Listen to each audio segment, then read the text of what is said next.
Tom Johnston is with me now from the Inland Waterways Association of Ireland, the Newry and Portadown branch. Tom, you're welcome. How are you? I'm very well, thank you, Rowan. You're the custodian of a property now that you weren't previously because you've opened up the Sluice Keepers. The Sluice Keepers cottage. Yes, well, I unfortunately missed the moving in last Saturday because I was otherwise engaged. But I believe they moved in, and Geraldine had photographs before and after as usual. Yes. And of course, there's a fire lit. And the smoke coming out of the chimney. No.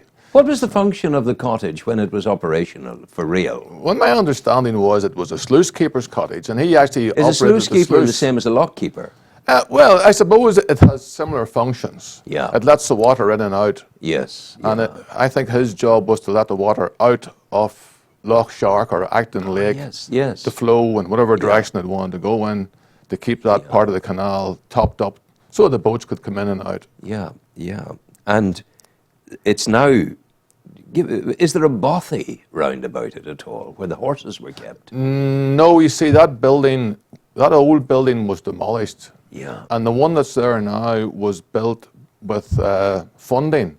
Yeah. So many years ago, I don't know how many, maybe 20 years ago. Yes. But it was only ever used a few times, apparently, because its location is very difficult.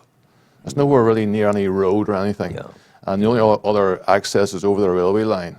So the wee man would have done it himself. Oh, yeah. And he would have been there, almost living as a hermit over there. In that Well, it depends how you want to look at it. He could have a little lady on the side. Nobody would ever know. You know, could have worked out quite nicely for him. I think now I know why I'm fond of canals. But I often think, I look around, for instance, in the ship canal, where there's a lot of usage up and down, boats coming in from the ocean. Yep. And its future is more or less assured, and that's good.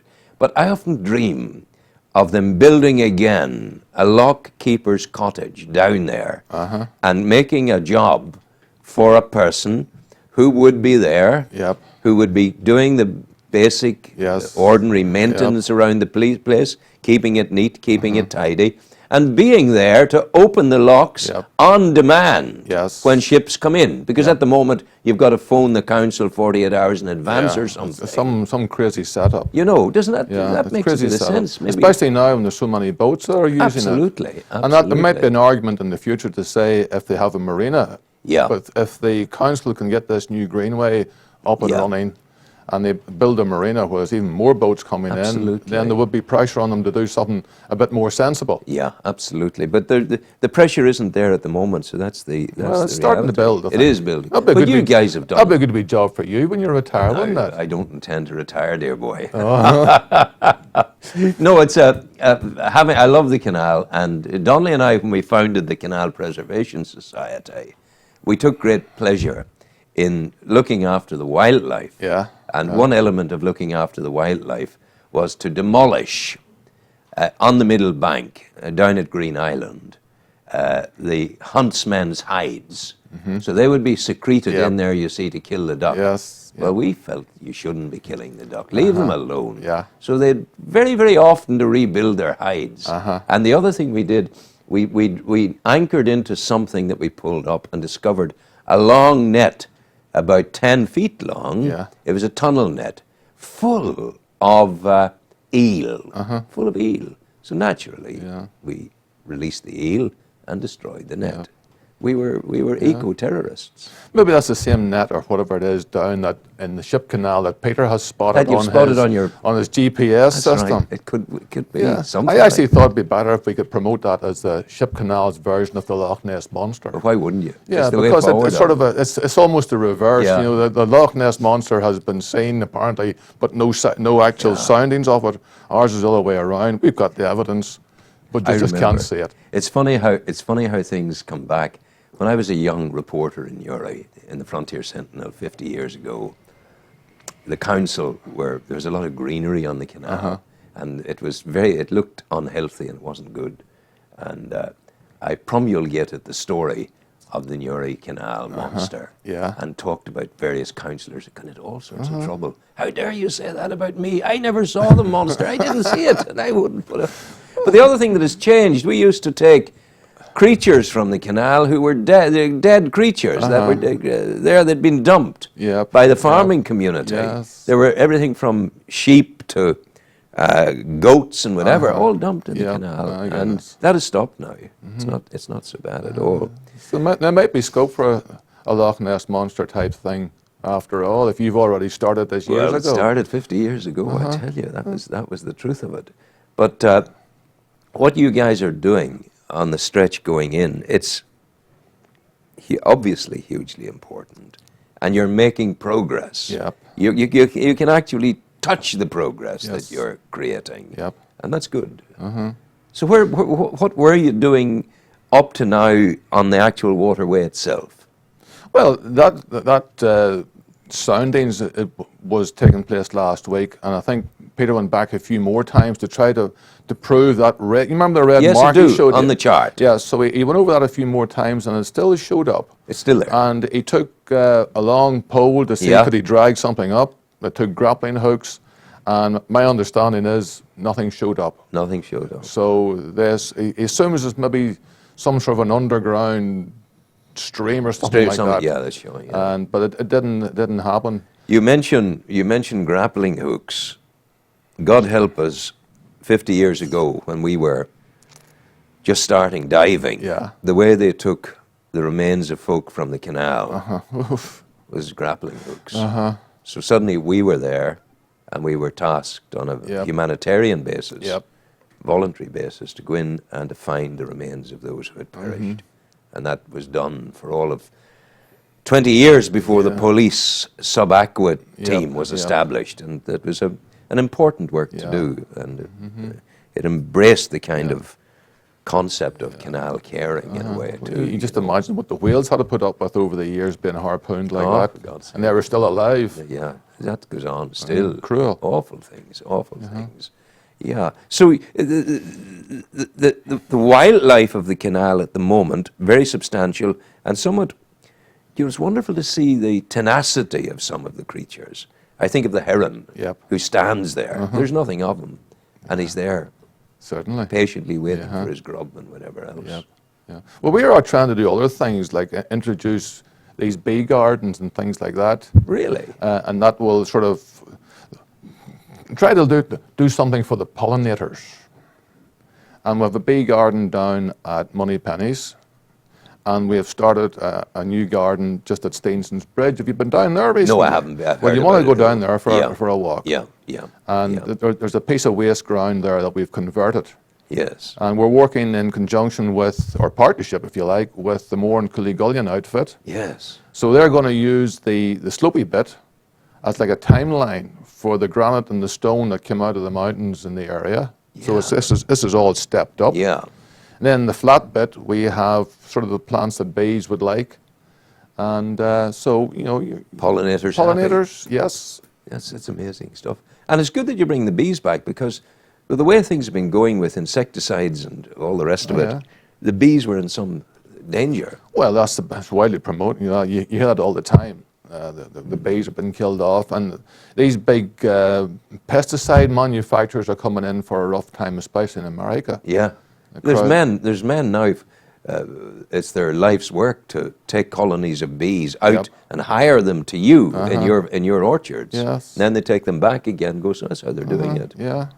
Things have changed enormously. There's some nasty businesses going on.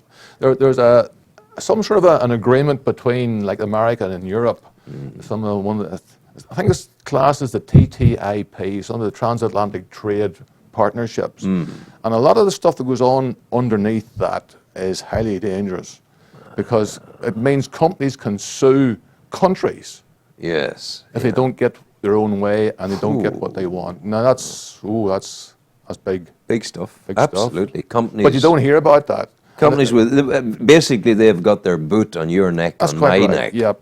And that's it's all, what they this can is all do. kept secret. Yeah. And if it wasn't for these petition sites Yeah. and things like that, you'll Yeah. never hear of them. What's a petition site? Is that internet stuff? It's internet, yeah. It comes It's a in. long There's way all from the sorts. internet. There's ones called Care 2 and 38 degrees. Yeah. You have a lot of union stuff as well. Here, it's a long way from all of that you were raised. The social media. But It's amazing, isn't it? once you get into these sort of things, into the internet, you just find out so much more. So much more. It's not that you ask for it, it just happens to there. appear. Yeah. But I mean, the technology that we're all dealing with is, I kind of think that maybe 30 years ago, we were infiltrated on Earth by aliens of high intelligence. Because none of this stuff makes any sense to me. I see the results. I see the end product. I have a phone that I just set it once, and then every morning at 3 o'clock, do-de-do. I had forgotten it set, but it's there. All sorts of things, Tom. Yeah. It's crazy stuff altogether. I was fortunate to be in Pompeii this year. Wow. And they had we spotted this type of a well or thing for holding water. Yes. And it's just big stones, and they were kept in place with a piece of metal that had been poured in between, to make joints. Yeah, metal was making the joint. And that's how these stones were sort of kept in shape. Yeah. And you look along the canal, and they're still doing the same thing 2,000 years later. Really? And you see some of the stonework there. Ah, yeah. But we never used metal. Yeah. We don't use well, metal. lead, whatever it was. Did we use lead, did we? I think it was lead poured in. My goodness. That's some vital spots, and we're still doing Still doing the same thing 2,000 years later. It's Incredible. Great. Yeah. Will the canal rest for Christmas, and will you guys take a break? And girls, I have to say. Yeah, it's sort of the thing, you think your week is going to be free, and then the next thing there's a phone call. So it depends on weather and things like that. But I hear rumours that we might be buying a wee boat of sorts. Yes. Yeah. One of our members has one land in his backyard that belonged to a friend of his. Yes. And Richard was more or less told, do what you want with it. So with these GPS mapping going on, the rib that we have at the moment is okay when it's dry. Aye. But this little boat, it's just one of these little naughty boats with the size of a rowing boat with a cabin at the front of it. Yeah. So you can put your laptop and your GPS equipment in there and get out of the rain whenever it calls for it. It's not the first time that such a little boat was on the canal. Yeah. Donnelly and I had one, and many's the good time we had on it. It was very, very funny. We used to make the canal tea. Yeah. And the canal tea was black rum, demerara sugar, That would do all right. lemon, as it is. cloves, and boiled canal water. Oh, you can have that. I'll have the rum. Very clean, actually. It's very clean. It's amazingly clean down in the ship canal. It is, absolutely. But are you seeing a great variety of the wildlife at this particular time? The way the weather, it's mild at the moment. Has this encouraged the wildlife, or has it pushed them back? What's the story? I'm not an expert in that. No, but what do you see with your the last eyes? time we were down the ship canal, Peter spotted a kingfisher. Wow. And of course, as you say, all the big herons are still there. Yeah. You walk along, you see those. Amazing things. Good. But there's still a lot of people using it. It's marvellous to see them going along. Yeah. We were on that garden yesterday, and people were stopping to say how wonderful it looks. Yeah. So you see, all of this, and I say this to Peter, all of this is the stuff that we dreamt about when we founded the society. And that was the Canal Preservation Society 20 years ago, 40 years ago now. But it was very bleak because they wanted to close it in. Yeah. They wanted to get rid of it, be done with it. And then started to take an interest and started to allow it to happen. And the great thing that made a big difference in the modern era was the coming of the quays there 15, 16 years ago. Because before that, it was the remnants of the old coal yards. And in order to build the quays, they had to excavate all of the spoil that covered the ground there. All of that ground had to be excavated, taken away, dumped, and new material brought in because the coal dust and gases had gone down into the earth over the years and could have been disastrous. So all of that was done, and suddenly we've got a viable proposition. It's all going well for us. Well, you see, we might be getting the credit for it all now, but if it hadn't been for the likes of yourself, it might never have been happening. So somebody has to lead the way. Yeah. Well, and the credit has to go to the pioneers like yourself. Well, we did it, and the great question mark was what is going to happen next? Who's going to take it forward?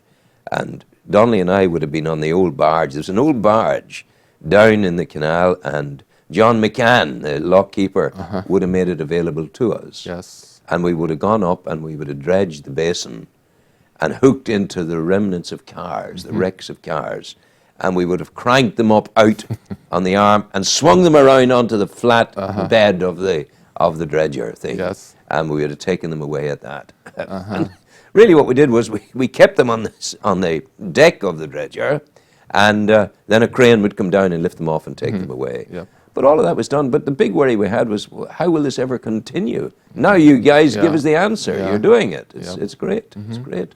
Very pleased with that. Thank you for coming in. My pleasure. What's your Christmas going to be like? 4 girls and a wife. It'll be quite noisy. Yeah. You Quite had 4 happy. girls, did you? I'm quite happy with them. I'm happy to sit to one side Yeah. and let them tear away. I had and 5 the crack's girls. 5 girls. I had. Oh, It's all good. It's all good. that's marvelous. It is. We're blessed.